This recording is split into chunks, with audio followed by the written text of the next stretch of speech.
So let's take a minute and run through the progression skills for object counting so that they are just fresh on our minds before we take a look at how this may look in your classroom. So again, there are A through H, and they are progressive, starting with A counts randomly using one-to-one correspondence. B, the student counts sequentially using one-to-one correspondence but does not keep track. C, the student counts sequentially using one-to-one correspondence and does keep track of objects and does not miss any or does not have to recount. D, the student demonstrates cardinality, knowing that the last number counted is the total. E, the student does not have to recount to say or indicate the total quantity, or the student demonstrates that recounting will just confirm the total quantity, or the student may realize that there is a need to recount if counting the same objects twice has yielded different answers. In F, the student is able to say or indicate the total quantity without recounting when the objects have been rearranged, showing their understanding of conservation. G, the student continues to count the sequence when one object is added to the set without having to recount. And lastly, in H, the student continues to count the sequence when more than one object is added to the set, again without having to recount. So again, we see that each skill is progressive and builds upon one another to ensure the overarching understanding that children recognize that counting tells the number of objects. So you may want to have this screen, you may want to have the live binder up with the progressions, or if you have a copy of it out so that you can see those as we are doing the activity today, and it just may be helpful for you. So today we have pulled one of the activities from the progression booklet that we showed you yesterday on the live binder under the green cognitive domains tab, and we have pulled the specific situation that's titled, "How many are here today?" So the general description of this activity is, in a small or large group setting, children are invited to count the number of children, boys, girls, and other types of categories. For example, the color of shirt, type of shoes, type of lunch choice, anything that they could count. And as the children count the various groups, the teacher carefully observes and makes notes about the children's counting abilities, paying attention to counting words, the sequence of counting words, one-to-one correspondence, and cardinality. So, since this is a more hands-on activity today, based on this general description, we're going to get you to share with us today in your groups. And what we would like you to do is, based on what we just read and what's on the screen, what skill levels might the teacher be able to gather evidence for based on this example? So if you will submit your answers in the chat box, and remember again, you can refer to the progression skills A through H. So which of those skills do you think the teacher might be able to gather evidence for based on this general description? So we're going to give you a minute or two to work in your groups.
Okay, so we've gotten a lot of answers submitted, and a shout out to Scotland County for the first to submit and submitted correctly. So, way to go, Scotland.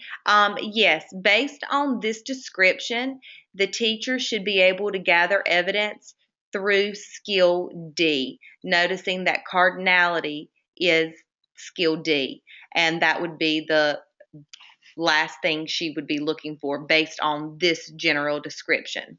So, moving on in this situation, we're going to look at eliciting the evidences of learning.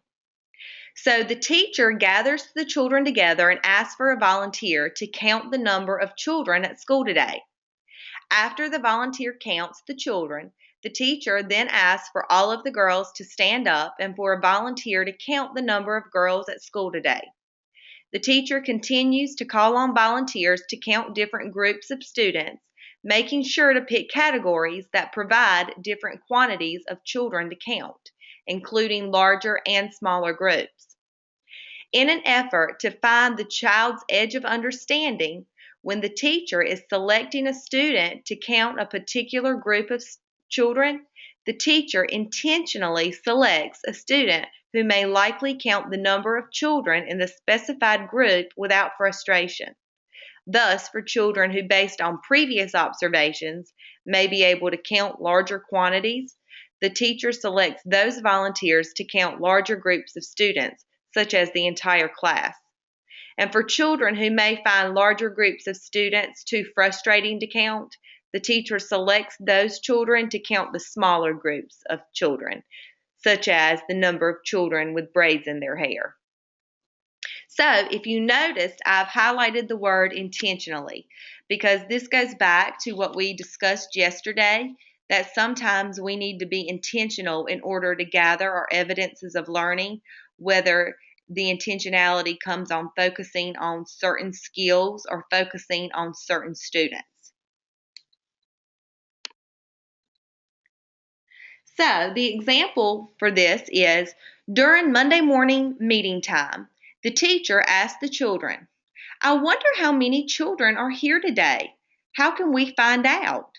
And several of the children say, we can count. And the teacher agrees and asks for a volunteer to count all of the children.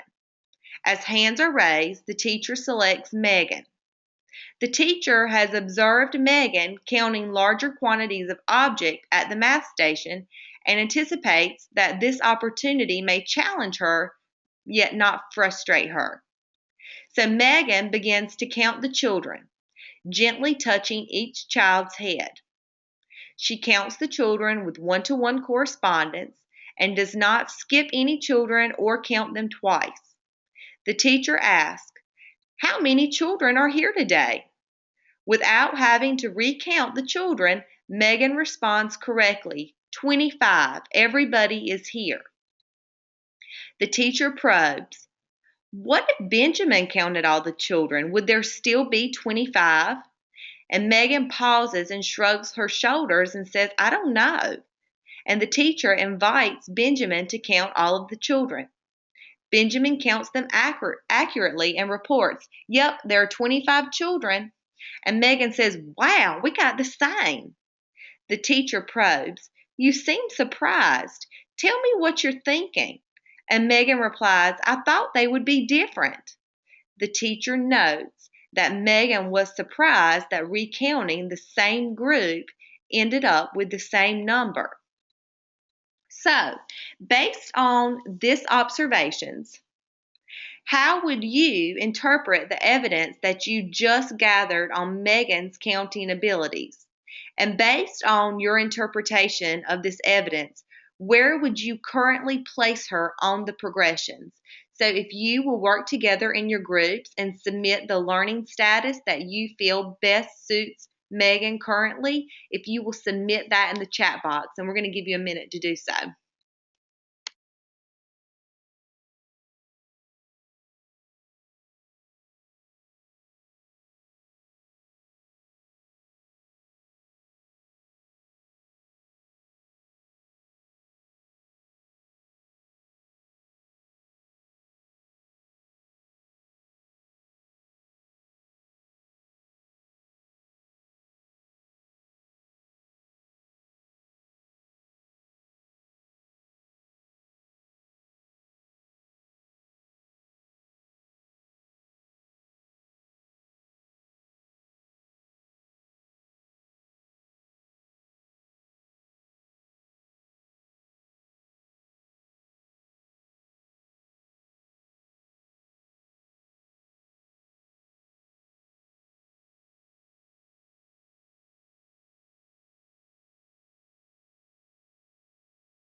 Okay, guys, if we can pull back together,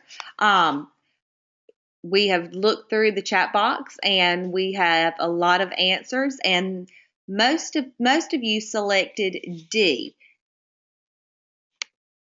And in interpreting the evidence, as Megan counted the children in the class, she counted each child using the correct counting sequence and one-to-one correspondence without losing track of the children she counted. Megan also accurately stated 25, identifying the total amount. When probed about recounting the same children, Megan stated, "I thought they would be different." So, as most of you said, the construct progression best fit would most likely be D. And we're going to talk about that for a second. So, clearly, Megan has bypassed skill level A. And she masters skill B by counting the children in sequential order and using the one-to-one correspondence, and does not lose track. In this example, we don't have a clear demonstration of skill C, but we do know that while we didn't visibly see her strategy for keeping track, we did see that Megan did not count any children twice or miss any, and she touched them as she was counting. And Megan, when she responds to the teacher probe, it shows that she knows the total number of students is 25. And this would place her at a current learning status of skill D. Notice also that in the example that the teacher did have to probe Megan by asking her how many to get her to level D. Had the teacher not probed Megan for the total, there would not have been enough evidence to confirm that she had cardinality. So again, remember that you, the teacher, are interpreting the evidence and you use your best judgment to do so. And based on this situation, my interpretation would be that she would be on skill D, showing that she had cardinality.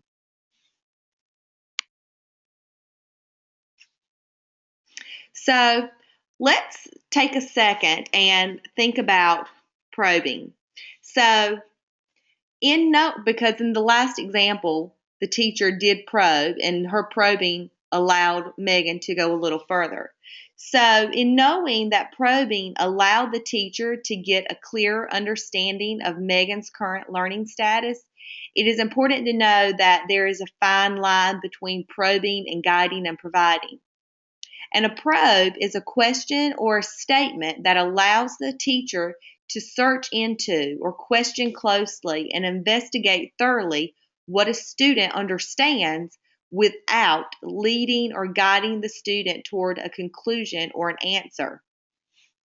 This probing could possibly lead the student to getting the correct answer. And of course, the probing could also show you that the student is not at the higher level by getting the incorrect answer. But both results and is valuable in learning about what your student understands and the skill level that they may be at. So in looking back at the example, in your teams, we're going to take a minute to discuss some probes that might be helpful in getting a deeper understanding of a student's knowledge, and some probes that you may want to avoid because they may not provide you with a true picture of the child's knowledge. So in the chat box, we would like for you to work as a team and submit an example of a probe that you think would be a suggested probe, and a probe that you would think would be something you may want to avoid saying to your students. So we're going to give you a minute to work as your teams and submit that in our chat box.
Okay, so if we can all take a minute and gather back together and reconvene, we had a lot of great answers pop up in the chat box, and I hope that everybody was reading what everybody else posted because there's some really great thinking that's going on via this chat box. And just to throw out some suggested probes that a lot of you have already typed in, um, you could say, how many of the object did you count? If Lauren counted them again, how many would she have? Tell me what you're thinking. These are all suggested probes because they are getting the student to continue their thinking without giving them the answer. So some probes that you may want to avoid. If you counted them again, you would have the same amount, right? That's right. It will be the same because we didn't add any or take any away, did we? So in looking at the probes to avoid, you see that the teacher is providing the student with the knowledge that they should really be looking for by saying right or that's right. So those are things that you don't want to do because if you do that, you may not get a true reading on what the child can do on their own.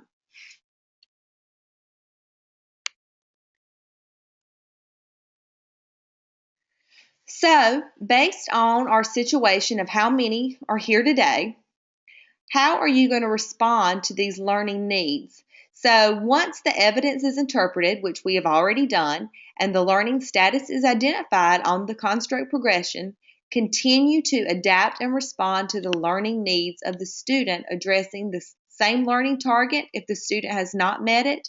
And if the student has met the learning target, work with the student to select a new learning target for teaching and learning. So now your job is to continue to move Megan through this progression. This does not have to be done immediately, and this does not have to be done independently or alone with Megan. But knowing that Megan was surprised to discover that recounting would yield the same results, you now have the information to provide Megan with opportunities to strengthen her understanding in this area and move forward with her on the progression.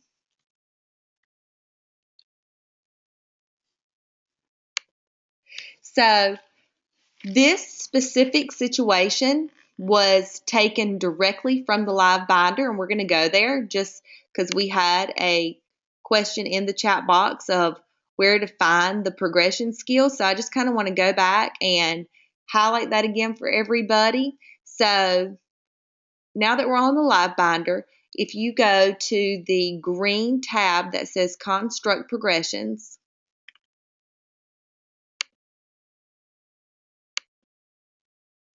you can find the object counting construct progressions two different ways.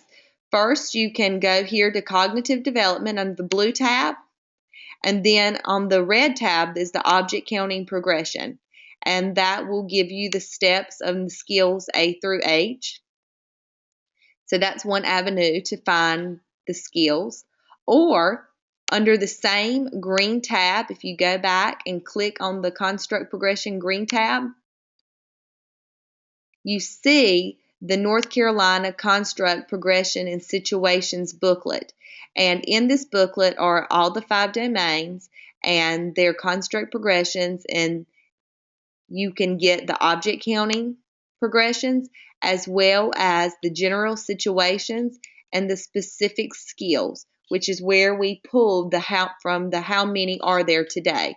So we're just going to go down and let you see that so you know exactly where this came from. So there's the progression. And then here's the general situation, and it provides you with the same steps that we went through. And then there is the specific situations.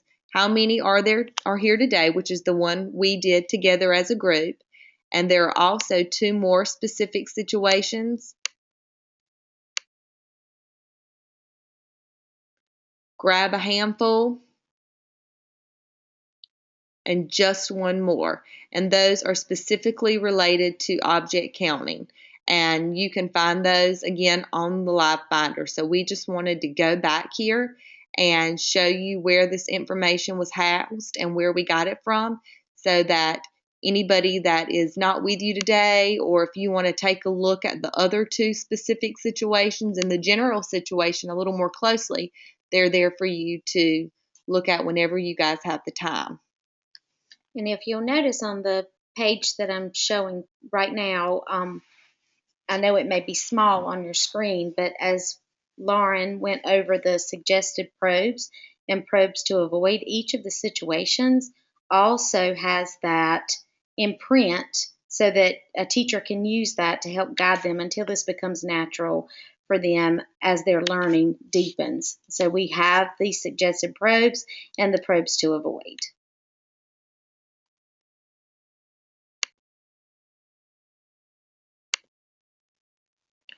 So we're going to try something on this next slide, and we hope that it works. We have a little video. It's about 45 seconds long, and we're going to click on the link. We're hoping it works with our GoToMeeting, so just bear with us for a moment, and let's hope that we are able to view this video.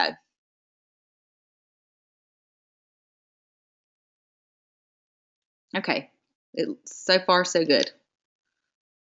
It says it's loading, so we're going to give it a second.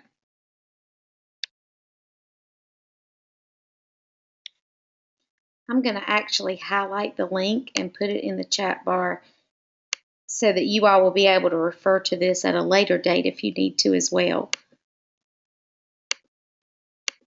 And if for some reason there's a lag in the showing of this, know that you can also minimize the GoToMeeting screen and pull this link up by just clicking in the chat bar on the link that's been provided. We have muted all attendees other than ourselves, so hopefully it won't mess up if you do have to go to it. We're going to try it and make sure that we don't have any problems, and then we'll kind of backtrack if we do and go to plan B, where you all would be clicking and giving you time to view it on your own screen. So it still says loading.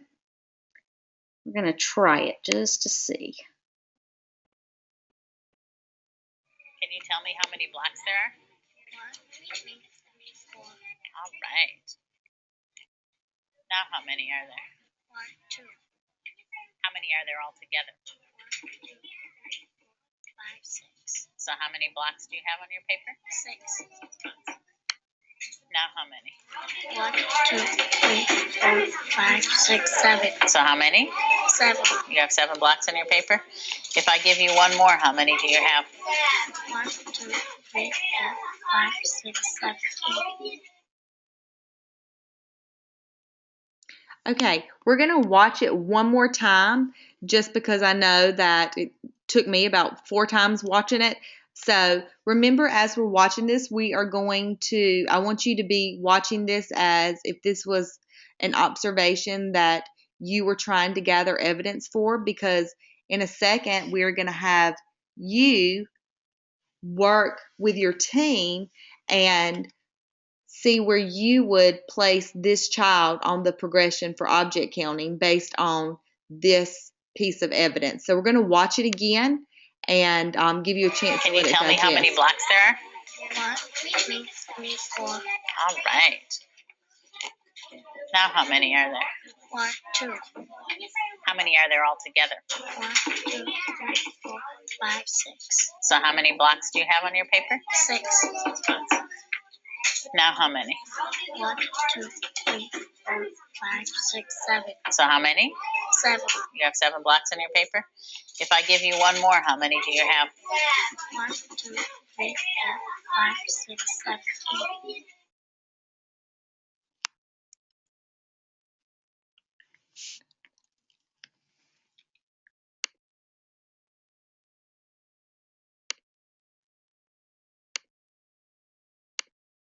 So After seeing that video, and Jamie has put the link in your chat box in case you need to go back and view it again. But based on that video, where would you place this child on the progression? So with your team, if you will work together and submit your answer in the chat box, and we're going to give you a few minutes to do that, and know that you are more than welcome to go back and rewatch the video again using that link.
Okay, so if we can all gather back for a second and talk about this, because I think this is an interesting point to talk about. And I think this is very helpful in understanding how to use these construct progressions. And based on the answers submitted in the chat box, the majority of people selected B as the current skill, as the current learning status. And B again is indicating or saying, counting words sequentially using one-to-one correspondence and tapping or pointing to one and only one object to determine the number of objects in a collection without keeping track of the objects they've already counted. So I just want to take a second and go through the video, and if anybody, wants to jump in on the chat box and say anything, please feel free to do so. So in the video, we see the child is working with the teacher counting cubes. The teacher asks her to count how many blocks are there as she sets down 4 in a scattered arrangement. Clearly, the child counts each block in sequential order, touching each one and demonstrating her understanding of one-to-one correspondence, which is skill level B. So she clearly shows that early on in the video. She does keep track of the objects by pointing and touching them, and she does not miss any or count any block twice, which then would take her to skill C. The child counts aloud 1, 2, 3, 4, and then the teacher says, "All right."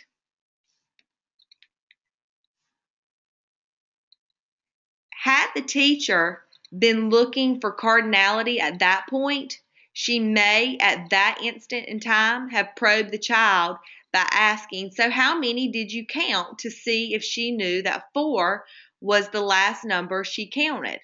However, the teacher's learning target was to see if the child could count on when objects were added to the set. So the teacher had a higher skill in mind as she was doing the activity.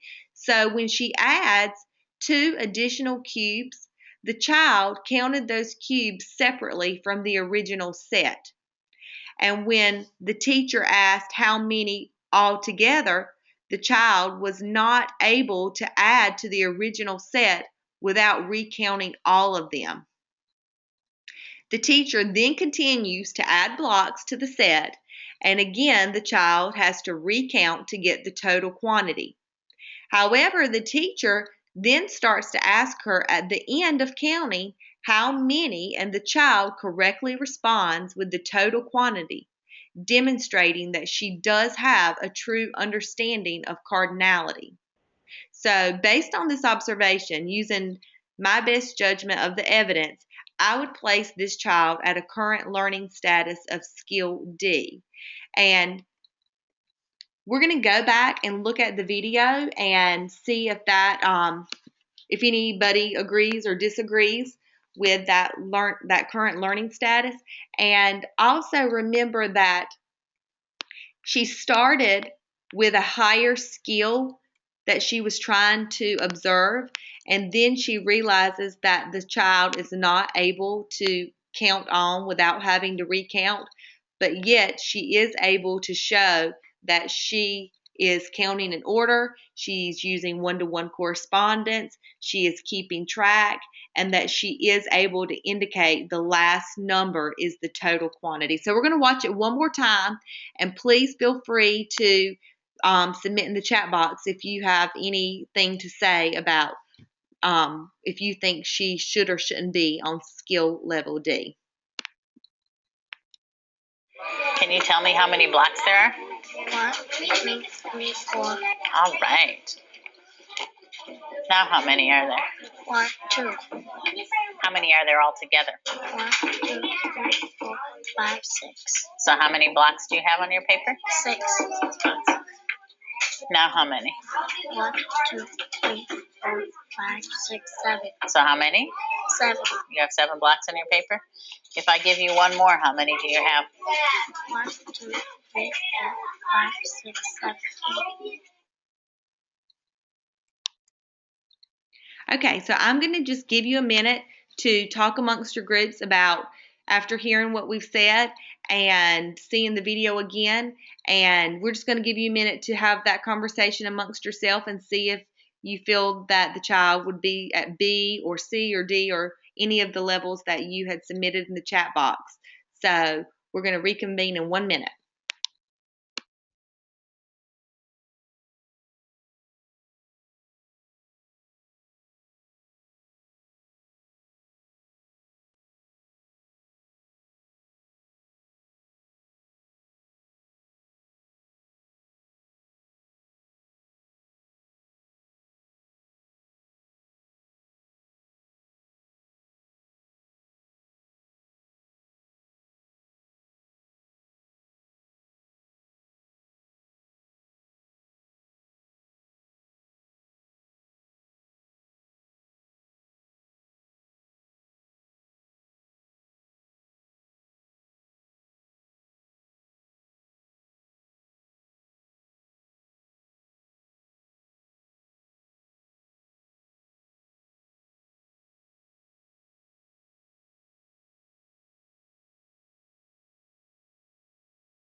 Okay, if we can come back together, we're running close to the end of our time, and we want to remind you that the link is in the chat box, and if you would like to write that down so that you can go back and view that, and also that this webinar is being recorded, so you'll have the opportunity to see it again.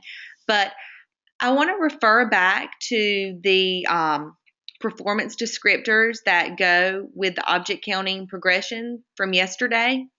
And in comparison, and remember that you are the one who is interpreting the evidence, and you will do that as you see fit based on what you have observed. And in skill level D, we are looking for cardinality and seeing that a student can state or indicate that the last number counted is the total quantity. And in the example, in the performance descriptor for that one, Mr. Martinez wanted to make sure that each team had 8 bean bags. So he dropped a handful of bean bags in the middle of each squad, and Mr. Martinez asked Olivia to please count the number of bean bags for her squad. And Olivia moves one bean bag at a time, and as she moves them, she says 1, 2, 3, 4, 5, 6, 7, 8, without counting any of them twice or missing any. Mr. Martinez then prompts Olivia and says, "How many bean bags do you have for your squad?" Olivia says 8. And that was the performance descriptor for skill D, which is very similar to what we just viewed in the video, where the little girl was counting the cubes on her piece of paper. And even though she had to recount when objects were added to the set, she was still able to count the new set in sequential order using the one-to-one correspondence while touching each of the blocks. And when the teacher prompted, as Mr. Martinez did in the example, and asked how many, the child was able to say the total quantity, which was the last number she counted. So that would indicate that she had a clear understanding of cardinality. And we knew that this, seeing videos is a little easier to have different opinions on where a child would be on their skill level and their learning status. But remember that this is just one piece of evidence that you have gathered on this child, and you would be collecting more than just one piece of evidence before you determine their learning status. And you may even have to look forward in the progression and go to the level above and to see that, hey, they're just not at that level yet. So I might need to go back down to the one before to see if they're at this one. So if any questions about that, we're going to just move forward because we're running out of time. And our last little thing is some questions and some feedback from you. And we're going to just go there. And if you have any questions about the video or the progression steps, please type those in the chat box while we are going to this last slide. So, in trying to sum up for today, we want to hear from you, and we appreciate all the comments and that you have submitted today in our chat box. And we want to let you know that your feedback is important and that we value your thoughts and your questions and your comments, and that we try and take what you are saying into consideration as we support you for the upcoming school year. So as we end today's session, we want to end it by listening to you. So please do not be shy. We cannot express how vital your input is. So as we list a topic on the slide, for example, we just put the live binder, we're going to give you a minute, and we want you to, in the chat box, submit any questions, share any concerns or comments, or get more information about the live binder. Anything that we can do to clarify these topics that are going to pop up here on the screen for you.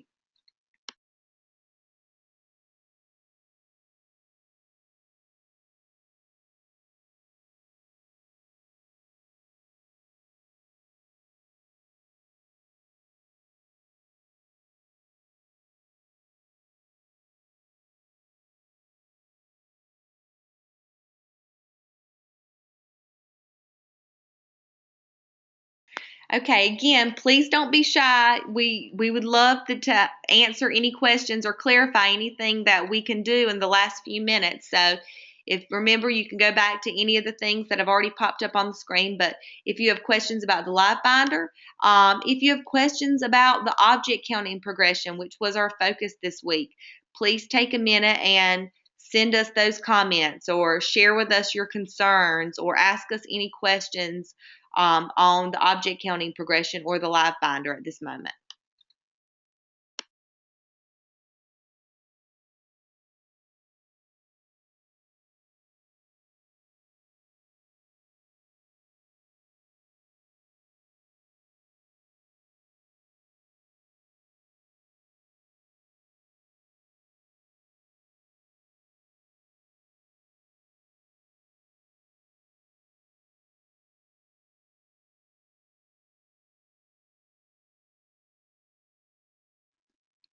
And we're going to just stick the last three up since they kind of go together. If you have any questions about the sessions thus far or future sessions or things that you would like to see in our next meetings coming up, or if you have questions about the upcoming school year, please, please, please, please let us know. So I'm going to see if Jamie or Steve or anybody has anything that they want to add.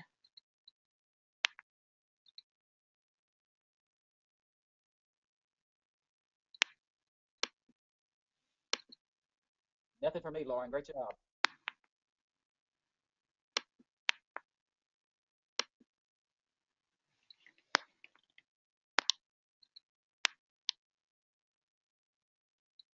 Thanks, Steve. This is Jamie, and I just wanted to mention, in regards to the work that we've done to prepare and be supportive of your learning. This is a great opportunity for you all to think about how you can maximize the use of the live binder, the construct progressions, and really think about how you can expand upon this learning opportunity between now and the upcoming school year to really prepare yourself and learn from one another. And so these sessions that we've provided and future sessions that you may feel would be helpful in preparation for the next school year, what might that look like in terms of support for you? We would love to know that, because what we will do beyond the face-to-face sessions that we'll have in the upcoming weeks, we will be working directly with district leaders to help to plan and prepare for further support. And in the chat box, we have that for the object counting example, it said the items were never rearranged to examine whether the child had reached F. And that's true. So you would not be able to place the child at F because there was no evidence to support that finding. Now, if the teacher did go back and had rearranged, that would be different. But in that situation, she did not.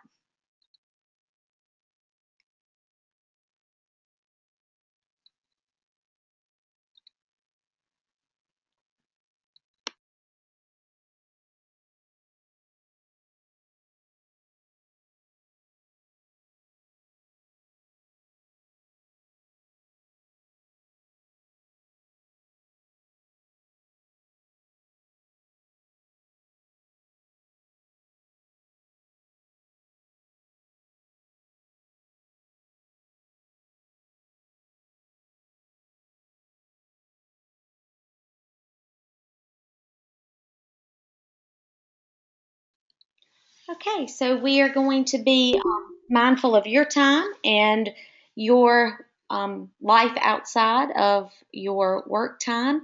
And we're going to take this opportunity to, again, thank you for your participation. The active participation is very helpful for us to see how you all are thinking about this in preparation for the upcoming school year. I do want to remind you all that on Tuesday, May 13th, from 3:30 to 4:30, we will be looking at the language and literacy domain in thinking about the book and print awareness progression. and we will use a similar process that we have used for object counting. So we hope that you will join us for that meeting as well. And then the following day, Wednesday, May 14th, we will choose some activities from the language and literacy domain book and print awareness construct progression that is on the live binder and allow for some Q&A to occur for then as well. So we encourage you to continue. I'm sorry. Wednesday is May 13th. Yes.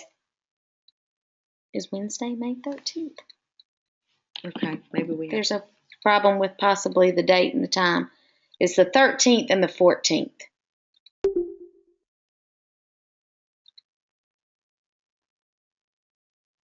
Okay.